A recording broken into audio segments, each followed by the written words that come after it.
Welcome to my channel food shape. आज की recipe है काला चना की मसालेदार सब्जी। बहुत ही टेस्टी, बहुत ही लाजवाब रेसिपी है। उम्मीद है आप लोगों को ज़रूर पसंद आएगी। काला चना मसालेदार बनाने के लिए मैंने लिया है 1 कप काला चना, जिसे मैंने रात भर पानी में भिगो लिया था। इसे रात भर पानी में भिगो कर रखें, नहीं तो 6 से 7 घंटे इसे ज़रूर भिगो कर रखें। अब एक कुकर गरम करें, इसमें 3 से 4 चम्मच तेल डालें। तेल गरम हो जाने के बाद इसमें तेज़पत्ता, खड़ा लाल मिर्च, काली मिर्च और जीरा डाल दें। थोड़ी देर बाद इसमें 3 मीडियम साइज कटा हुआ टमाटर डाल दें, 2 हरी मिर्ची डाल दें और इसे 2 से 3 मिनट तेज़ आंच पर भून लें। 2 से 3 मिनट भूनने के बाद इसमें ड्राई मसाला डालेंगे, जिसमें काश्मीरी लाल मिर्च पाउडर, धनिया पाउडर, गरम मसाला पाउडर, हल्दी पाउडर, लाल मिर्च पाउडर। अब इसे भी तेज़ आंच पर 2 मिनट लगातार चलाते हुए भून लें।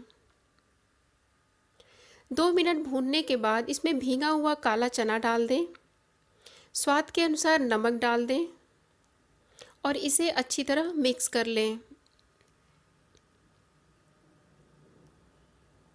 अब इसमें बारीक कटा हुआ अदरक डाल दें। 500 ml पानी डाल दें और इसे भी अच्छी तरह मिक्स कर लें।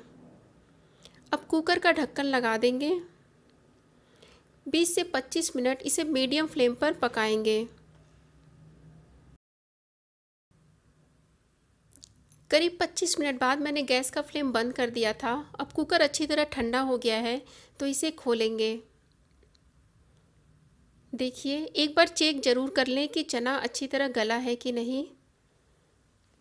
देखिए, बहुत ही अच्छा काला चना मसालेदार बनकर तैयार हो गया है। अब इसमें थोड़ा सा धनिया पत्ती काट कर डालें। इसे गरम गरम पूड़ी या पराठे के साथ सर्व करें। एक बात आप लोगों से कहना चाहूँगी, अगर आप इसे माता के प्रसाद के लिए बनाना चाहते हैं तो इसमें तेल की जगह देसी घी और नमक की जगह सेंधा नमक का इस्तेमाल करें।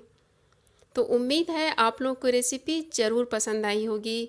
वीडियो अगर पसंद आए तो प्लीज़ लाइक ज़रूर करें और सब्सक्राइब करना ना भूलें। Thank you.